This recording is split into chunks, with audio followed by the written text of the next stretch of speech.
आज की इस दिव्य कथा में हम सुनेंगे महर्षि वेदव्यास के जीवन से जुड़ी एक अत्यंत प्रेरणादायक कहानी, जहां एक साधारण सा दृश्य उन्हें गहन आत्मचिंतन की ओर ले जाता है। यह कथा है संतान की कामना, तपस्या और उस परम शक्ति की जिसकी आराधना स्वयं भगवान विष्णु भी करते हैं। देवर्षि नारद द्वारा सुनाए गए ब्रह्मा और विष्णु के संवाद के माध्यम से जानिए आदि शक्ति की महिमा और उनकी अपार कृपा। कहानी पूरी सुनने के लिए वीडियो अंत तक अवश्य देखें। एक समय की बात है, महर्षि वेदव्यास सरस्वती नदी के तट पर स्थित अपने आश्रम में निवास करते थे। उसी आश्रम में 2 गौरैया के पक्षी रहते थे। महर्षि को यह देखकर बड़ा आश्चर्य हुआ।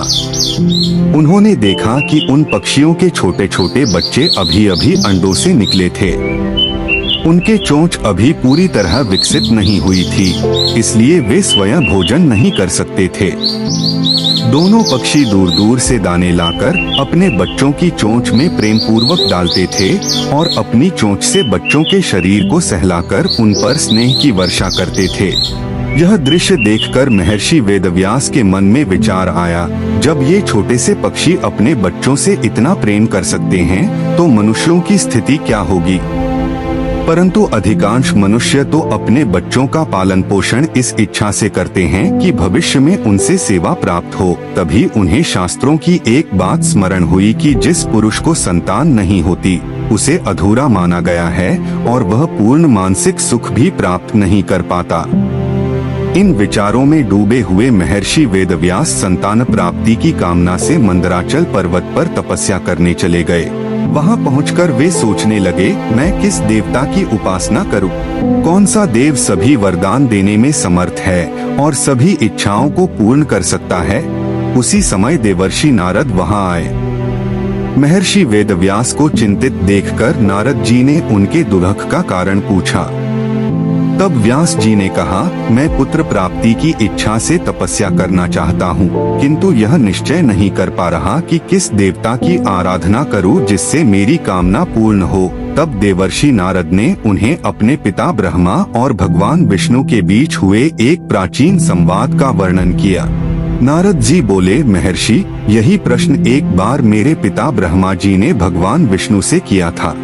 जब ब्रह्मा जी ने देखा कि चतुर्भुज भगवान विष्णु, जिनके वक्षस्थल पर कौस्तुभ मणि सुशोभित है और जिनके हाथों में शंख, चक्र, गदा और पद्म हैं, योग मुद्रा में तपस्या कर रहे हैं, तब उन्होंने पूछा, हे प्रभु, आप सर्वव्यापक और सर्वशक्तिमान हैं।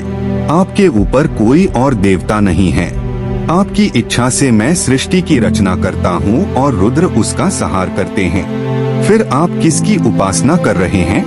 यह सुनकर भगवान विष्णु ने कहा, हे ब्रह्मा, ध्यान पूर्वक सुनो।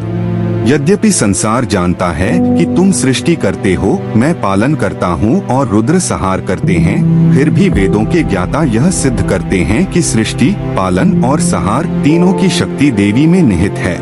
वही समस्त शक्तियों की अधिष्ठात्री है, इसलिए मैं सदा उसी का ध्यान करता हूँ। विष्णु जी ने आगे कहा, प्रलय के समय मैं शेषनाग की शैया पर शयन करता हूँ और सृष्टि के समय उसी शक्ति के अधीन पुनः जागता हूँ। एक समय मेरे कान से मधु और कैटभ नामक 2 दैत्य उत्पन्न हुए थे। मैंने उनसे 5000 वर्षों तक युद्ध किया, पर उन्हें पराजित न कर सका। अंततः आदि शक्ति की सहायता से ही उनका वध संभव हुआ। तुम यह भी जानते हो कि जब मेरा मस्तक कट गया था, तब उसी देवी के आदेश से मुझे अश्वमस्तक प्राप्त हुआ। इसलिए हे ब्रह्मा, उस देवी के अतिरिक्त मैं किसी और को सर्वशक्तिमान नहीं मानता। नारद जी ने यह संवाद सुनाकर महर्षि वेदव्यास से कहा, भगवान विष्णु के वचनों से यह सिद्ध होता है कि देवी आदि शक्ति ही संसार में सब कुछ देने में समर्थ हैं और सभी प्राणियों की इच्छाएं पूर्ण कर सकती हैं। इसलिए पुत्र प्राप्ति की इच्छा से आपको उसी देवी की उपासना करनी चाहिए। इस प्रकार महर्षि वेदव्यास ने देवी आदि शक्ति की आराधना का संकल्प किया।